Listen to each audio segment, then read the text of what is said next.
Say it with me. There is abundance. There is abundance. There is abundance. And we will get it. There is enough for everybody. There is enough for everybody. There is enough for everybody. You all deserve love. We are surrounded by love. Love will prevail, and evil will fall. And just one more thing, if you could just make eye contact really quickly with someone you don't know. Sister. Smile. That is your friend.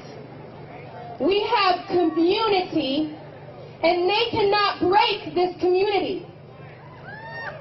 I asked the universe a year ago to send me more black communities because I've been surrounded by white people all my life. I'm half white and half black. And while I love my white brothers and sisters, I was missing something. And God damn, did she answer my call.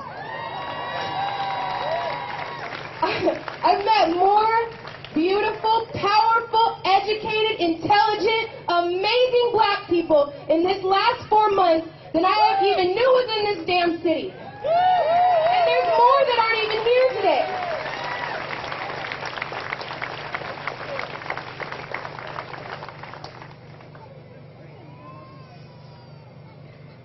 I'm almost done.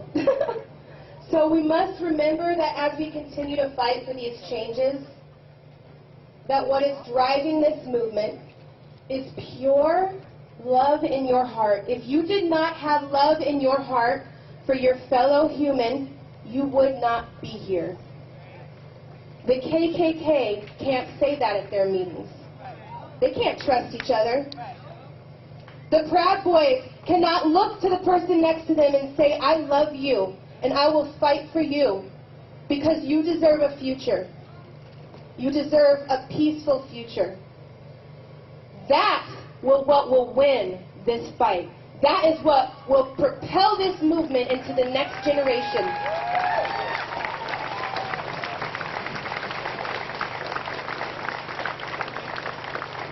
So as we march today, please just hold this vision in your hearts. We are marching to the future where our children don't have to do this, and they don't have to see these videos on the internet. That's become our new disgusting normal. It's not normal. I'm desensitized to violence. March into the future with me, with us. A future where we all can succeed and prosper. Thank you, guys.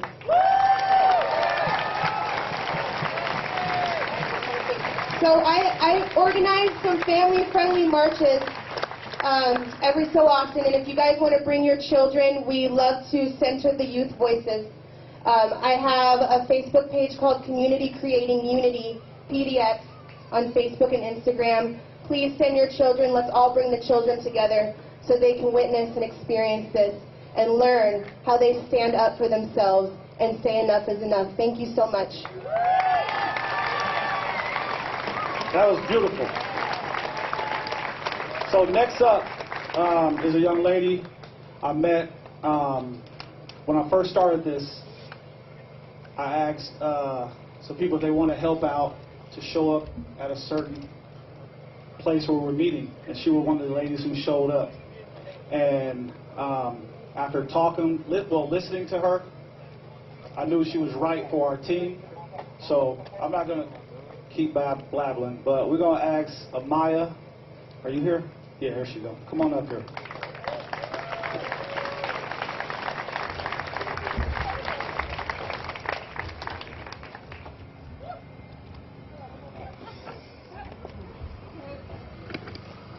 Thank you.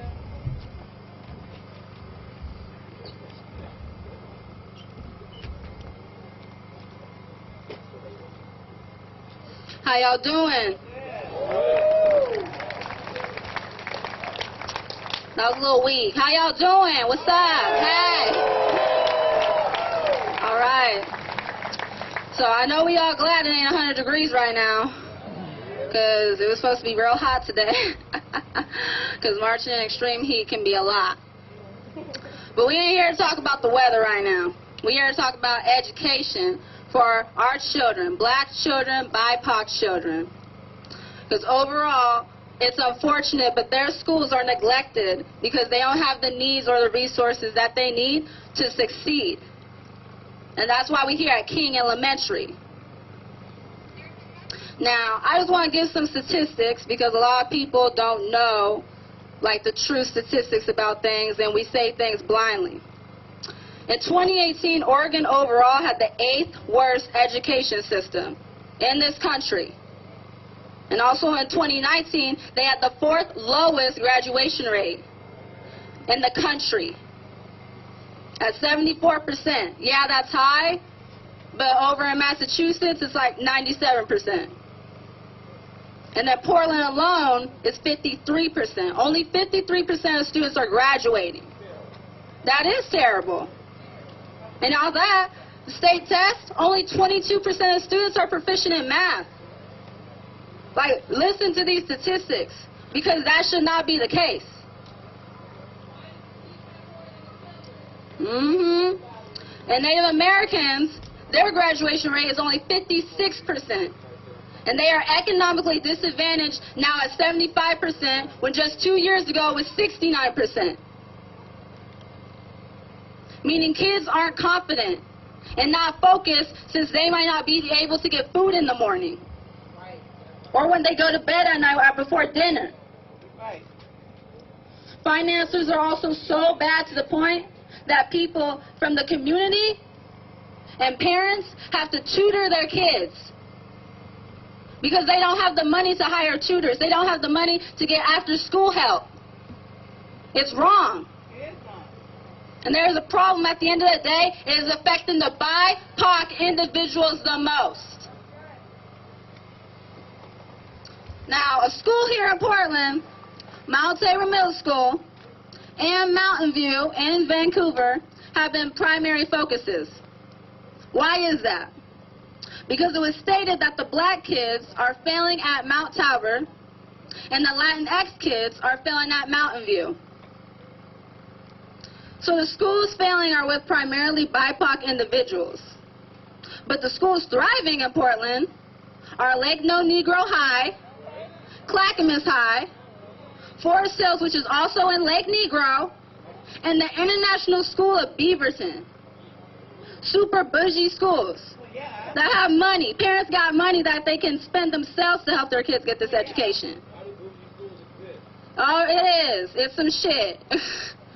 It doesn't make sense why in these areas where they have all the resources, they've never had to struggle, they've never ever had to think about what they had to eat at night, to think if they were going to stay in the home that they were living in, because they didn't know if their parents had enough money to pay the rent. Many people here, many white people here, have never experienced that. Be real. Welcome to white America. It's white America and black America. It's different worlds. Yeah, very well said. But how is this fair?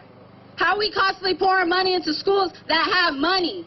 Parents have money. Allocate some of that money from these schools to help over here on the west side in Northeast Portland.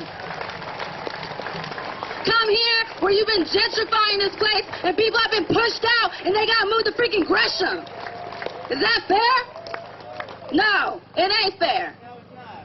And that's what we're saying when we say defund the police. We're saying take some of that money out and give it to the kids that need help.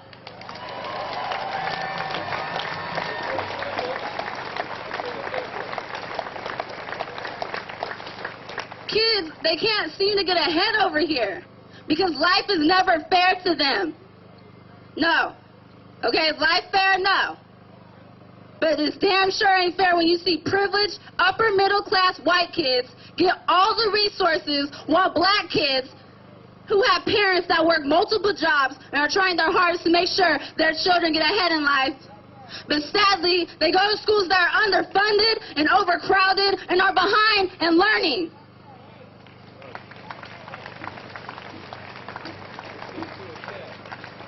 There's no reason why there should be 30, 40 kids in one classroom. How is a teacher going to help with that?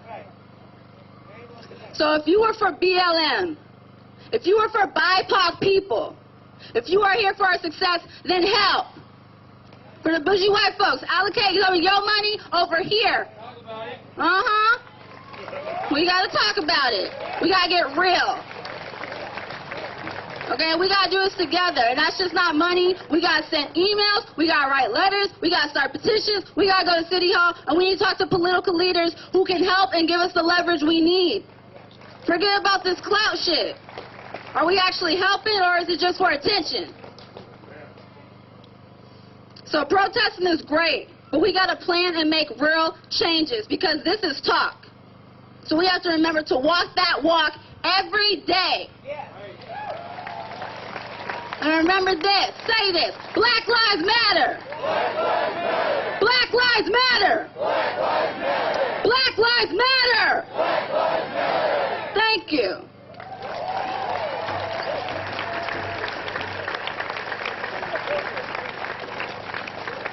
That's why I needed her up here. So before I bring on this next speaker, I just got a special, important message for you guys.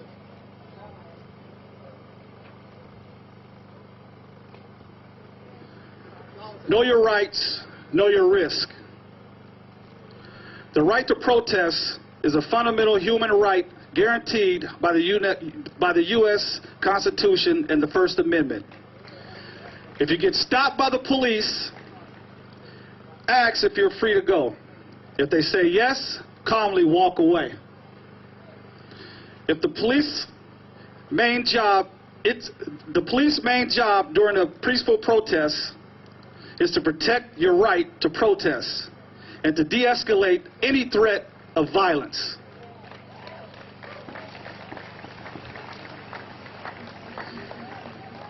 If you get arrested, don't say anything. Ask for a lawyer immediately.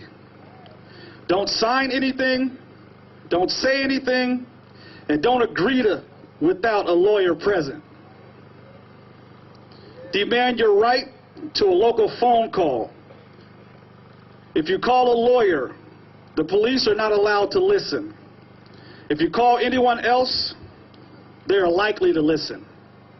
So remember those things as we protest peacefully.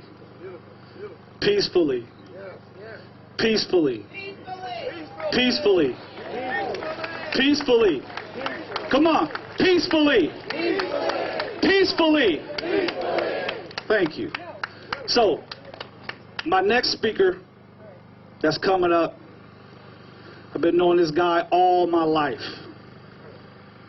I think we sung in the same choir together. We grew up in church.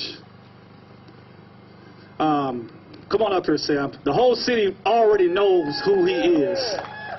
This is my guy right here. No, you're getting up here. I think so. Oh, this is beautiful, man. This is beautiful. You guys look around. Look around at what happening right now. First, I want to appreciate and thank the organizers of this event. You guys have done an amazing job. You guys put your hands together for the organizers. And just want to thank everybody for taking some time out today to come do something that's important. And so, I'm just thinking of the irony of having this at King Elementary School in a neighborhood that we all, for a lot of us, grew up in, played in these parks, went to these schools, ran around. But unfortunately, man, gentrification has this neighborhood looking way different than it did when we grew up. And the fact that we are here talking about Black Lives Matter in a neighborhood where Black lives used to matter, in a neighborhood where Black Lives Matter have been replaced, Black lives have been replaced with Black Lives Matter signs. I see the irony in this. And so I just want to appreciate everyone that's here today. We all know that the reason why what's been able to happen downtown for 65 days in a row is because a certain demographic decided that at this moment, enough was enough. Our government has showed us time and time again that they have no problem killing black lives for the world to see. But they've showed us over these last 65 days that although they'll make white lives uncomfortable, they're not taking white lives for the world to see. And so with that opportunity, with this moment, we have opportunity. And so I want to talk about what's next for us. For those that are a part of this movement who have been doing this work in this community for years, this is not the first time that we've marched. This is not the first time that we rallied. This is not the first time we got together and said enough is enough. Right? But what's now, this has been the longest. This has been the most consistent. And with this, we have an opportunity to invoke change. When we get uncomfortable and discomfort happens, that is the time where change begins. And so we have been unbelievably uncomfortable. But in this moment, we have to understand what's next. We have to be prepared for the next step. You know, I see people arguing all the time about the difference between Black Lives Matter and All Lives Matter. The reason why we say Black Lives Matter, because all lives didn't matter when they said all men are created equal.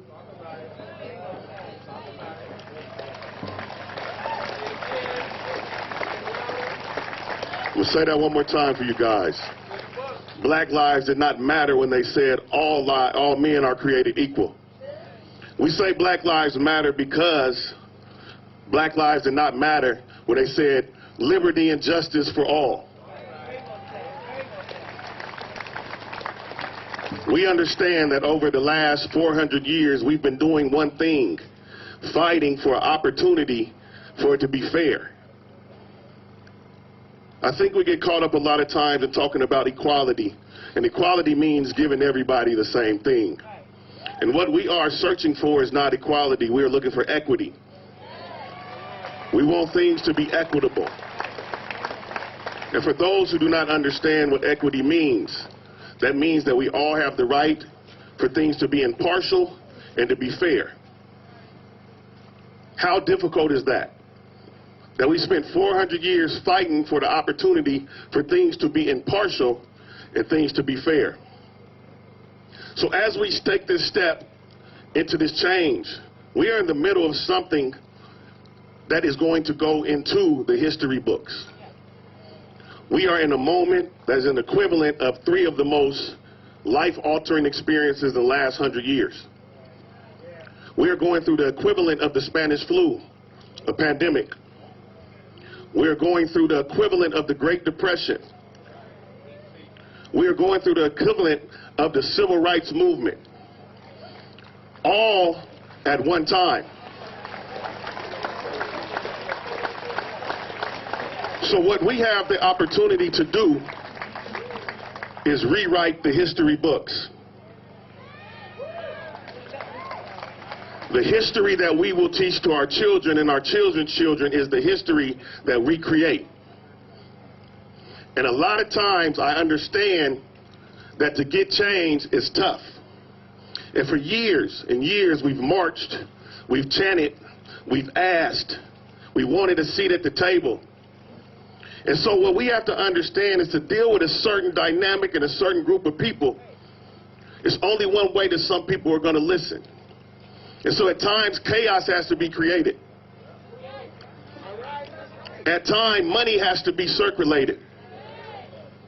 And so what is happening downtown, what's happening around this country, but what has happened consistently in Portland for 65 days straight is the reason why we're here. And so with that moment, I want us to speak about what's next. Because we're going to get called into rooms at some point. We're going to be called into spaces at some point, and they're going to ask, what do we want? Will we be prepared when that moment comes? Are we ready to not ask for anything any longer, to demand the things that we need.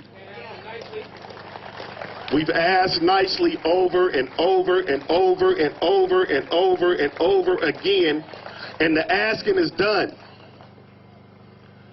When someone continues to knock on your door and ask for some food, at the beginning the knock is soft. Then the knock gets a little louder. Then the knock gets a little louder. And eventually that door gets kicked down. And we are at that space right now. We are at that time. And so, for my allies here, it's beautiful to put a sign in your yard. I appreciate it. But you have to understand your privilege and what that privilege means and what that gives you and the opportunity that privilege gives you to speak up for someone. We spent time downtown fighting and arguing for Black Lives Matter, but black folks is walking down the street and not getting talked to. I'm going to say that again. You're arguing for Black Lives Matter and black folks is walking down the street right next to you and not being spoken to. If you truly want to be an ally in this space, you have to get uncomfortable. That might mean having a conversation with a family member. It might mean asking for some things at work. It might mean taking away from yourself in some spaces to make sure that it is impartial, it is fair, and is equitable. We've been living in 400 years of inequities, and the time is now. So what's next? What's next is us focusing on things that we need to create a self-sufficient black community. And to my brothers and sisters, I'm talking to you now. What we need is an opportunity to create a self-sufficient black community. And the way that that will look, and 7 things that I think that we need help with, is first, prevention. It is very easy to prevent something instead of us continuing to get into a space where we are reactionary. When shit happens, we get concerned. Why don't we focus on preventing things from happening? We need programming for children. We need elementary school program from children from 0 to 8. We need things from children from 9 to 13. We need things from kids from 14 to 18. And what we have been confused with in our community is we think that when somebody turns 18, they're grown. That is the furthest thing from the truth. At 18, you need more help than you did when you was 2. So creating programs that are going to assist. The next thing that we need to focus on is intervention. Do you mind if I shut? Everybody's life is not rosy. As we've been put on pause and forced to sit down over these last few months and reanalyze ourselves, there's been some children that have stayed in the house with an abuser I won't get you. for 4 months. There have been children that have stayed in the house with someone that doesn't like them. There's been children that have stayed into a house where they don't have any food. We need to be able to have the resources of community policing, of gang outreach, of transition, of creating things to intervene when somebody gets off of the trail, right? As we grow, we all make mistakes, but the thing about community is understanding that we all make mistakes and helping someone correct them. We're going to focus on that. The third piece is education. Education. We know that systemically that we have not had the same opportunities with education. As a young lady so eloquently put before, the numbers don't lie. Men lie, women lie, numbers don't. And the numbers continue to show a disparity in our children. And so what we've learned and what we need is we need our own school. We need our own school to teach our own curriculum, to teach our own education, to teach the true history. And what we've learned from this COVID-19 pandemic is we don't need a building to go to school. Because every child that we know is not stepping in the building until we don't know who. So let's take advantage of this moment. Let's step up our education to what we want it to be. The next step is into career and trade. Career and trade. Understanding and creating what Mr. Hobson says, positive contributing citizens. Giving young people opportunity to get into a career, to get into a trade, to be able to make a living wage and take care of themselves. The next piece is talking about financial literacy and ownership. I'm going to say that again. Financial literacy and ownership. If you own, it will not be taken away. If you own, implementation does not have the same effect that it has now. We need to teach ownership. We need to buy a block. We need to buy a neighborhood. Because this is not the first time that we have been shifted. We started on Vanport. We went to Mississippi. We came to North Beach. And now where are we going to build again? Wherever the hell you want to. Damn it. Next piece. I got two more and I'm going to get out of here. But we need to focus on law and policy. Law and policy. I think this is something that we do not take seriously. On a federal level, that's one thing. But we have a lot of power and control in what our local and state and city government looks like. We have to enforce our right to vote. We have to make demands to the people that we put in seats for what they want to give us. We saw this neighborhood change, and that was not on accident. Everything that happened was from a meeting. We were not in attendance at those meetings. We were not participating in those meetings. We were not having a voice in legislature. We wasn't having a voice in policy. These are things that we need to look into, right? We need to understand we also need equal health care. One thing that COVID-19 has done for us is show that our government knows how to lie. Everything they said that they could not do, they have done. Everything they said they could not do, they have done. They have allocated $5.2 trillion to whatever the hell they wanted it to go to. Money is just a computer, right?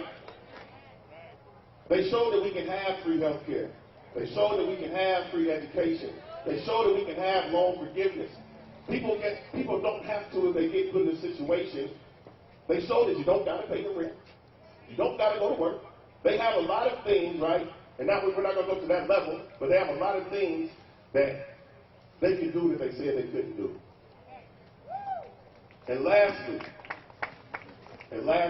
we just have to look into accountability, responsibility, and oneself. We are in the middle of not only those three things that I've spoke on, but we are in the middle of our young people acting a way that we have not seen in a long time. And so as we sit here and we scream Black Lives Matter, we have to understand that Black lives have to matter to us as well. We have to understand that Black lives really matter. We cannot, as a black man, we have it coming from so many different places. As black women, we have it coming from so many different places. And we have to create a system. We have to create an environment based on love, accountability, and responsibility to get where we need to get. So I am very proud of everyone for stepping out here today. But again, in 2 weeks, when it's not as bad, we still need to push. In a month, when it's not as bad, we still need to push. In a year, when it's not as bad, we still need to push. Because if we stay forth, we stay the way we want to go, we're going to get where we need to be. I love each and every one of you guys. Thank you for letting me talk to you. And as we go, my brothers and sisters, I want to hear it loud, man. Black power! Black power! Okay, so don't bring nothing up. All right, well, I can go home now. He said everything. He didn't know, but he shouldn't have did Oh, that. that's my guy right there. They're looking out for us. Sorry about that. I know it's your problem. Let me They're just tell you looking out for us. guys That's Channel 6. This goes That's, way, what's his name? Ken Body? way Yeah, Ken Body. Ken Body okay. used to be the president for the Black Hey, Panther. look, come on up. No, I'm good though. I got my shot. I'm gonna keep moving. All right. No worries though. Okay. Have a good one. Yeah, Channel 6 pretty cool.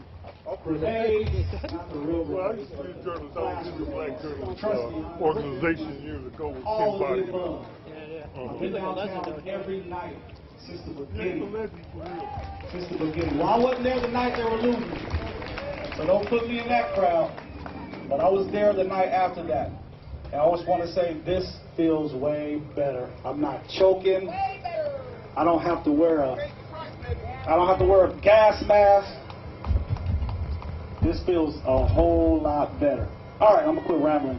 But thank y'all for coming out. I see the indigenous people here for Black Lives Matter. We love you guys too. Also, a lot of other things get looked over also. We want to get rid of ISIS. ICE, not ISIS. We want to get rid of ISIS too. We want to get rid of ICE. We're not forgetting about our Hispanic community, our brown brothers and sisters. I love you guys too. We haven't forgot about you guys. Coming up next is a young lady. When she came to the meeting, I looked at her, I was like, man, she looked familiar. I swear she did. But, no, not at all. But I know her mom, and I know her dad, and it's weird because I remember when she was a little baby, and when she came in there, I'm like, man, I know her from somewhere. She started talking, I said, okay, now I know where you get it from. So, with no further ado, this lady right here is amazing. Amazing, amazing, amazing. You guys give it up for Alasia.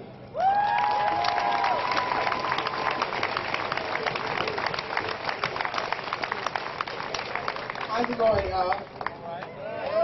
How y'all feeling today? I don't feel that good, huh? How y'all feeling today? I think y'all can get a little louder than that. I said, how y'all feeling today? There we go, there we go, there we go. All right, y'all, so some of you may know me, some of you may have not, but I'm going to just start telling y'all from the beginning why I've been out here since day one. Oh, day two. I wasn't with that looting either. I wasn't there. I missed it.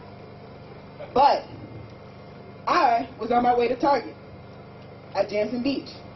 And I'm looking around, and they boarding up the Target. And I'm like, well, what's going on? And they're like, they looted downtown. They're scared. They're boarding up the Target, the black people. And I'm like, oh, that's crazy. That's crazy. Let me go see what's going on downtown. Unlike some people, I'm not that scared. But when I got down there, I seen what was going on. And it was a peaceful protest. It was peaceful. There was thousands of us, and it was peaceful. And we out here, and they were demanding stuff. They were consistently out there for about 2 weeks. Y'all remember? Y'all remember what happened downtown? Because I've been out there every single day pretty much. I had to start giving myself a break. And those people who were out there for every single day realized after about day 40 that they was real tired. Real tired. But we got more people that continued to show up. And you know why they continued to show up? Because the police shot that boy in the head. They shot him in the head on a night where there was maybe 20 people there talking about we're rioting. 20 people? I don't think so. Then we reinvigorated and everyone wanted to show back up again. And we said that we were going to take control of the narrative, right? So we need to do that. We need to put forth the effort to take control of the narrative. It can't just be us. You got to tell somebody, and tell somebody else, and tell somebody else that we are peaceful protests. Yeah. Take control of that. Yeah. You let them control the media. We don't control the media. We control the narrative, though.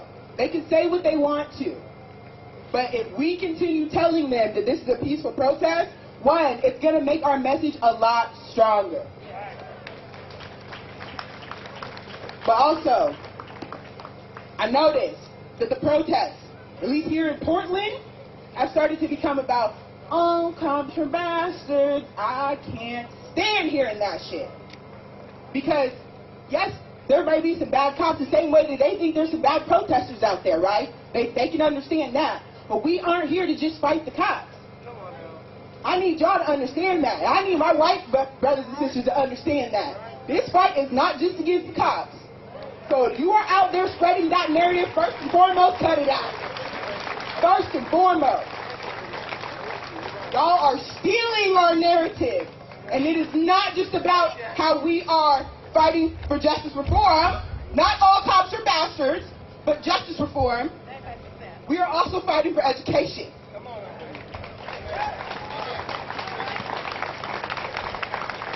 We are also fighting because our ancestors back in 1965 fought for the right to vote. So we are fighting for that Voting Rights Act of 1965 to be our rights because they fought for that. They died for that. I didn't see Bull Connor downtown. Did y'all? Do y'all know who Bull Connor is? Educate yourself. No, we're out here fighting for our right to vote. We're out here fighting for education. We're out here fighting for money to go back into our black neighborhoods and not gentrification that has happened. I had a grandmama that lives on Alberta and one that lives on Mississippi. Okay? My grandma who lived on Alberta happened to be a Portland public teacher with a union job, so she could actually afford to stay there. But my grandma who lived on Mississippi got pushed out. We done been living as the SEI for almost 20 years now. Tell me that ain't right. How they just gonna buy out the house that was our family home? It ain't right. Till this day, I have a cousin who's fighting to get that house back because she can't stand that we had to move. That's where we grew up. In our neighborhood, before it got gentrified, before people started taking over, before we felt like our voices mattered even less than they already did. Y'all gonna kick us out of our homes? Come on now. But I love the energy. I love that everyone is mad about something. But focus that energy. Focus that energy into what really matters, which is voting. Right. If we don't all get out to vote, we are wasting our damn time. All of this is a waste of time. We can complain, we can chant, we can sing songs, and we can make our demands, but those demands will not be met if we do not vote the right people in. I want to know, clap if you actually participated in your local election back in May. I don't know how y'all gonna vote Loretta in if y'all are part of that voting. How are we gonna sit here and make these demands and not show up to the polls? If you can show up to a protest, you can show up to the polls. If you got time to play 2K every day, you got time to get informed about your local government. Because that's what really matters. None of this is effective if we do not turn out at the polls. And for some of y'all in Oregon, you've already missed it. For Washingtonians, you have a short deadline until it's time for you to be registered to vote. So if you are not registered to vote, you need to get registered to vote. Because all these people out here are not for us if you are not voting. Period. You are not for yourself. Your silence is violence against yourself, black people, if you are not showing up to those polls. If we do not turn out like we turn out at these protests. Because that's what really matters. That's where we're going to see the systematic change that we are demanding. So take the time to get informed about your local government. All the stuff that you can make the time for in your day-to-day basis, you can make the time to learn something new about your local government. Because if you are not informed, you are not aware. And there's a lot of stuff we are not aware of, y'all. There's a lot.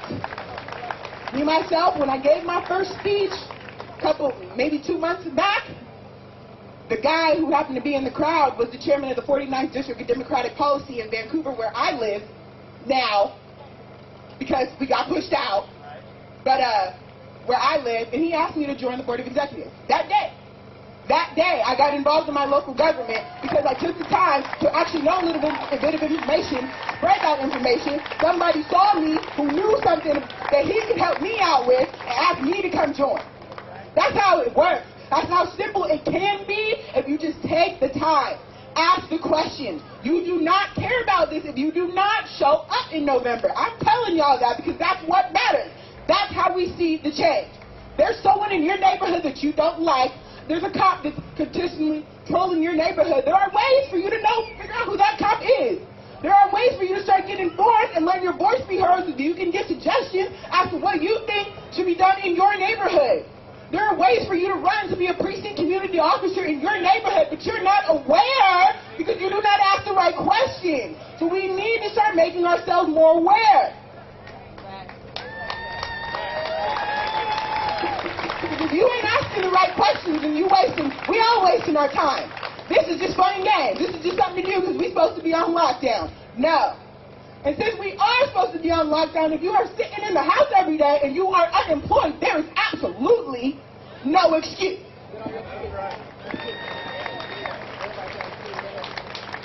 But with that being said, I have voter registration tables. So if you're not registered to vote, feel free. There's going to be one at Geneva as we're marching. There's also going to be one at Peninsula to get registered to vote. Because that's what we really out here. We got to be able to vote in these senators to show up, these House representatives to show up. If we are not all informed, if we are not all getting informed every single day, you can take 20 minutes out of your day to learn something new about your local government, to learn something new about a policy that William Barr is trying to pass. Because he doesn't care about your voting rights. He does not care about your constitutional rights, period. Just get informed about what's going on. Trump's coming after weed, if y'all care about that. But you wouldn't know, because you don't take the time to figure it out. People who want to be, the things that we care about here in Portland, he's trying to come for the weed, y'all. Like, come on. But if you wouldn't know that if you don't look it up. There's so many things that are being ripped from right underneath us, that are being taken away from us. If you think you ain't got nothing now, you don't even know what they're trying to take from you that you are not aware of. And one thing that they have not taken and that they cannot do is suppress your voice if you are registered to vote. Because they're doing that in other places. This is Oregon. We have vote by mail. There's no excuse. When those other places in the South where they're trying to shut down all the voting stations so that everybody got to go vote at the same place, so that everybody can start fighting and not want to vote. Trump has invested over $20 million into stopping this election. You better find out. You better find out how he is trying to come for your rights, more than just the ones that you are aware of. But if you don't take the time to get informed, if you spend all day doing your makeup and playing video games and whatnot, you're wasting your time. I appreciate everyone showing up here because I feel like the people who showed up here are the people who took the time to at least get informed about the movements going on, to at least know what they support, Black lives. If you feel like that's important, and if you believe that that's important, if you say, you say that you bout it, but if you really bout it, I need the same energy on election day. I need the same energy. We have till November. The last day to get registered to vote here in Oregon, is October 13th. So mark your calendars because you can do it today. We got barcodes for you to be able to scan. We got the number for you to text if you want to just text the number, get registered to vote. I didn't take the time to write all that down for y'all. But I need y'all to take the time to write some stuff down for yourself that matters to you so that when you get in front of a camera or when you're asked to be on to do an interview, you know what you're going to demand. If you really care about Black Lives Matter, start getting involved in your local government. Start showing up to your local city council meetings. Find out when these things are, because you can let your voice be heard in these ways. But we aren't aware of these things. So until we all start becoming more aware, this is pointless. So let's bring the focus back to where it really needs to be while we're all coming together, and so that we can all take the same energy to the polls in November. November is when we're really going to make the change and really show that Black Lives Matter, because we're going to vote in people that are actually going to represent the demands of Black Lives Matter. You can't vote them in if you don't do the research. Take the time to do your own research. I know it sucks. But go to Washington.gov, go to Oregon.gov, figure out who these people are and who you'd like to vote for, so that way, when the day comes for us to show up to the polls, you know exactly what you're voting for. You know exactly who you're voting for. You know exactly what that measure was about. You know exactly which city council member you like and which one you don't. Because that's how we've gotten to where we are today in Portland. You don't like the way it looks, vote to change that. Because they definitely voted for the changes that have taken place. That's all I'm saying. We can sit here and protest all we want, but if we don't put in the representatives to get our work done, then we are wasting our time, y'all. And that's all I really got to say. But leading off into this, I want to say, as someone who went to King Elementary in kindergarten and has attended Portland public schools, they need more money. Right. We demanded $50 million. They gave, we demanded for $50 million to be defunded from the police and allocated to other places within our community. They only did 15. That's one. That's not what we demanded because they're trying to play us. Two, Joanne Hardestein, one of our city council members, said that we have the audacity to ask for $50 million to be reallocated. The audacity. We have the audacity. Us black people have the audacity to ask for some money to be put back into our communities, into our schools. When we built this country, we have the audacity, no, since you have the audacity to not fight for our demands. You have the audacity. We deserve anything good that's coming to us. Because we done put in all the work, all the blood, all the sweat, all the tears to get here. So yes, we got the audacity to ask for whatever we demand from this country because we have the right to. We're going to keep doing that until we see those changes implemented. That's how we keep this march continuing. That's how we keep this going until we see the actual change. That's when we let up. But until then, we're going to continue that. Because I know for a fact from going to a private school in Portland that I happen to be lucky enough to go to for free. It was ran by E.D. Monday, who's now the leader of the Portland NAACP. I went to that private school for free. And I noticed the difference when I transferred to a public school. Because I was 2 years ahead of everybody. So you cannot tell me, as a kid who has been through the pipeline, that these schools don't need more money.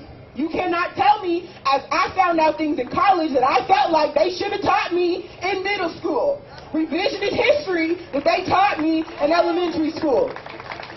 Things that I only would have known had I not gotten a scholarship to go to school in the first place because I damn sure was too broke to pay for it. My parents were. But it takes the time. I took the time. You can take the time, too, to get involved in your local government. Now I get to put my little 2 cents in on my little committee, but so can you. Because one thing is, there are white people who are for us, and I appreciate y'all. Because everybody who's on that committee is white. And they said, bring your friends. And I thought about it. I said, man, I really don't know much of black people that care too much about this, if they're not just working in politics.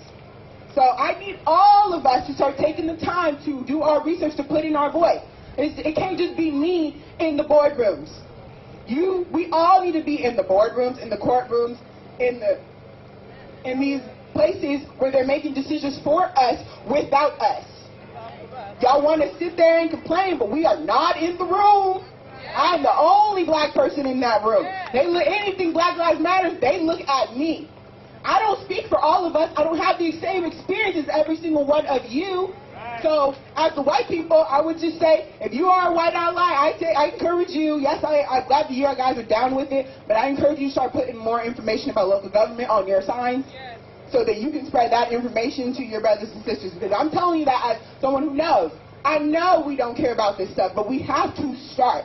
It don't sound that fun, but if you could take 20 minutes again to play 2K, to do your makeup, to do the things that you like to do, you can take 20 minutes to find out something more about your local government. To find out how you are going to stop the very thing that you don't like yourself. Don't worry about the next person to do it for you. You have to take the time to do it yourself. I never would have thought that I'd be giving my 2 cents had I not stepping up and spoke up in the first place.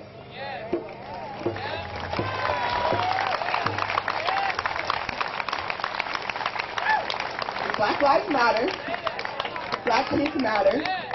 Black education matter. With that being said, I'm going to give the mic back to Love, but then I'm going to lead us into some chants. Because we're going to get this popping the right way, and it ain't just about how all cops are bastards. It's about so much more. So we're going to start taking that narrative back. First of all, this whole march, I don't want to hear it. We are not just here for that. We are here for education. We are here for justice reform. We are here because our lives matter, not just because we are fighting with them too. Okay? Okay. Okay? Okay. So when I say Black Lives Matter, after that I'm going to say, what are we going to do? And y'all are going to say, vote. That's the new chant, okay? Y'all are going to say, vote. That's how we really see the changes in the education. We see the changes in our neighborhood. We see the money going back into these black businesses and these black communities. Through our vote, through our voices, through being able to be unified as one, so that we can vote in the representatives who take the time to show up to our protests. Y'all feel me? All right then. Black Lives Matter! Black Lives Matter! Black Lives Matter! What are we gonna do? Vote! What are we gonna do? Vote! That sounds good, y'all. Y'all sound ready. Y'all sound ready.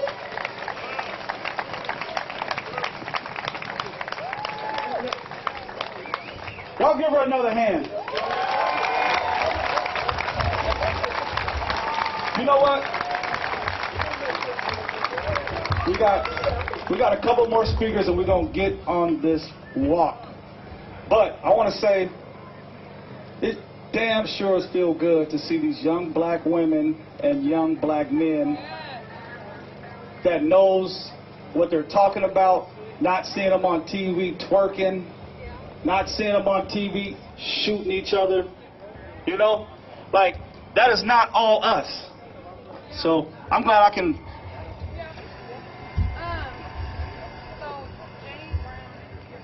So for the people, for the people that we're going to speak before we leave, I'm going to give you an opportunity to speak at Peninsula. We got one more person who's going to say something. This is very important that this young lady comes up here and say this. When I got word of this, I got so angry because this is my sister right here.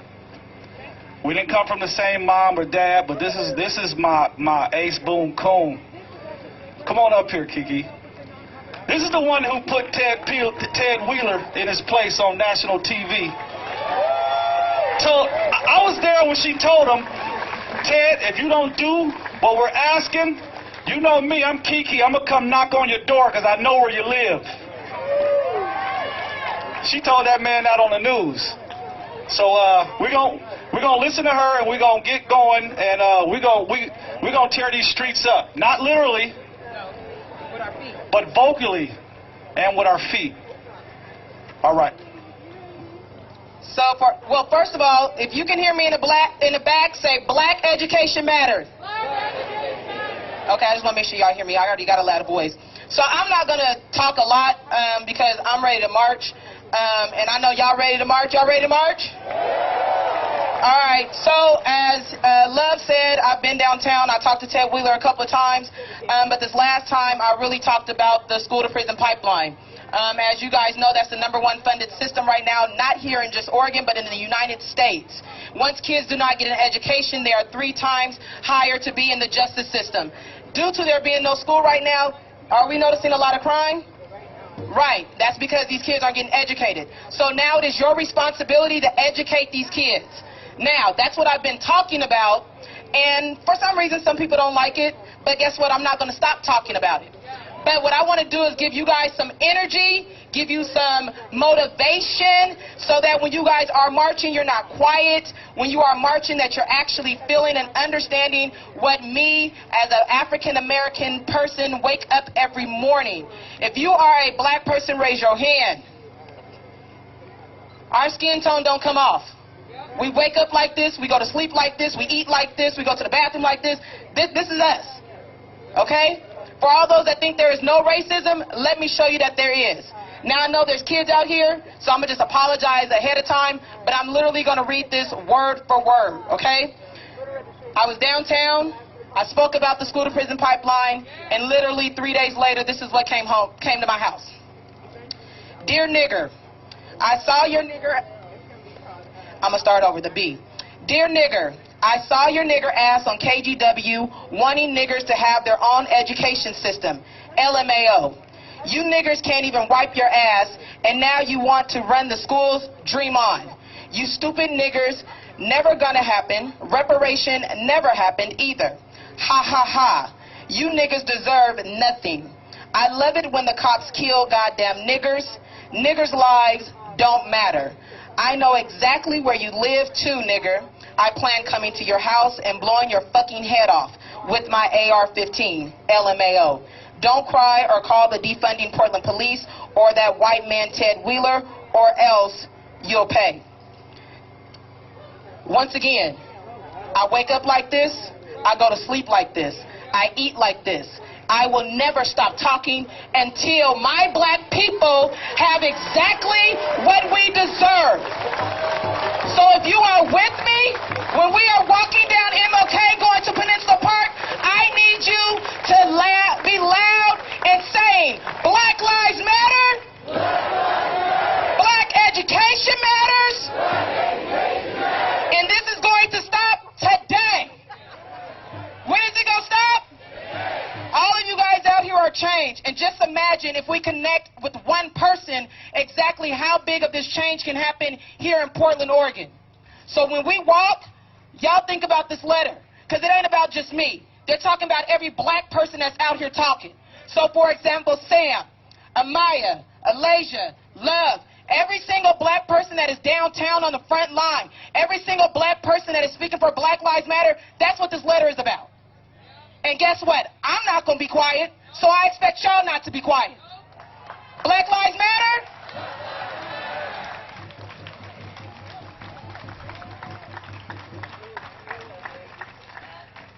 So now you understand why I was so angry.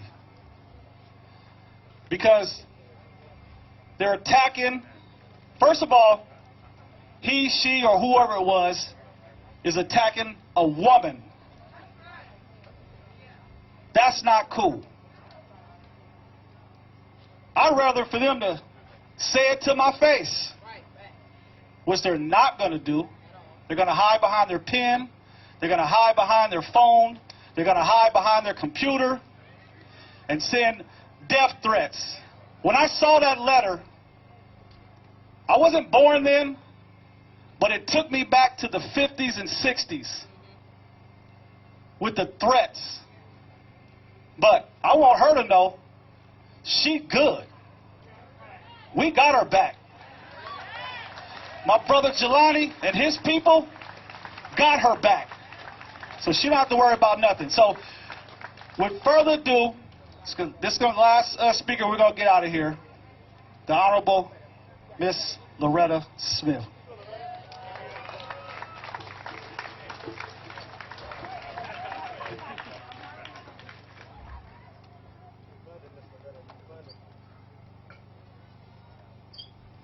Y'all look good.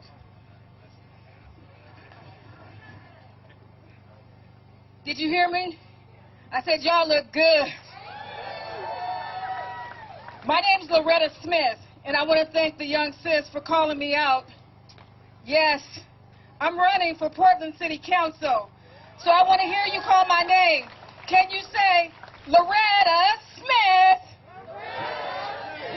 Loretta Smith? Loretta Smith? Loretta Smith? What do we care about? Justice. What do we care about? What do we care about? Who do we care about? Whose lives matter? Whose lives matter? Whose lives matter? Whose lives matter? That's right. Vote me into Portland City Council, and Black